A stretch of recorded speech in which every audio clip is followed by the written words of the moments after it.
Good morning everybody. तो हम આજે પહોંચી ગયા છીએ દ્વારકાની તરફ। દ્વારકા અમારથી માત્ર 25 કિલોમીટર દૂર છે ને અમે સવારે વહેલા નીકળ્યા હતા જામનગરથી।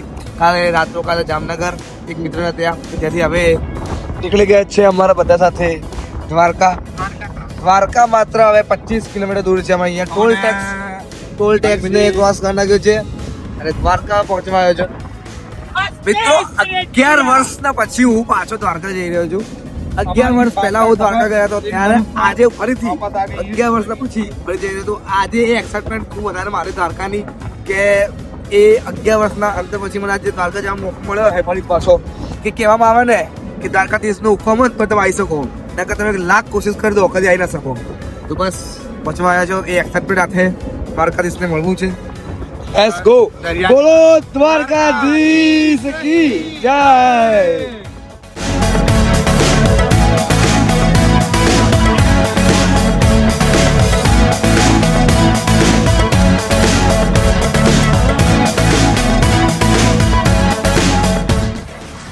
તો મિત્રો અમે હાલ દ્વારકાની બજારમાં ફરી રહ્યા હતા કારણ કે અમે આવ્યા ત્યારે મંદિર બંધ થઈ ગયું હતું।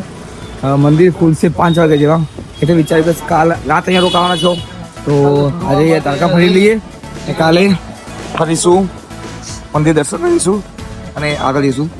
તો હમણાં જઈ રહ્યા છે દરિયા કિનારે દેખવા માટે કે મિત્રો અમે દ્વારકાની બજારમાં ઘૂમફાઈ રહ્યા હતા। એ ટાઈમે અમને નાસ્તાની ઈચ્છા હતી।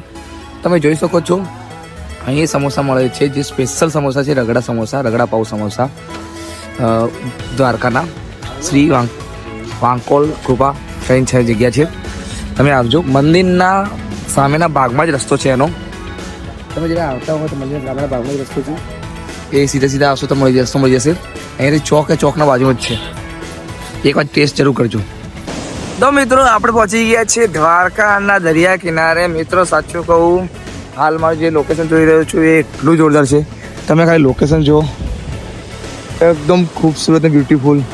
આ અમારા ધર્મેશભાઈ વિડીયો શૂટ કરી રહ્યા છે અને તમે આમ દિલ ખુશ થઈ જાય એવું લોકેશન છે અહીંયા, મજા આવી જાય તેવું। હું તમને થોડી મેં મારા રીતે સિનિયર શોટ લીધા છે એક નાની ક્લિપ બનાવવા માટેની 2-3 સેકન્ડની, હવે જોજો કેવી લાગે।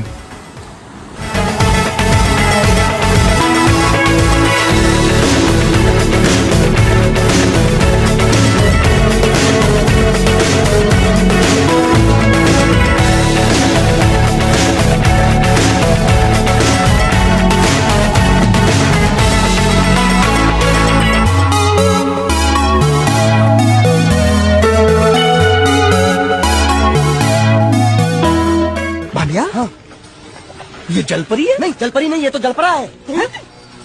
हाँ, ये तो लाश है। लाश है? हाँ? कौन बोलता है ये लाश है? लाश है? अरे इसका मुंह खोली देखो, सांस चली, सांस ऐसे सांस चली। हाँ।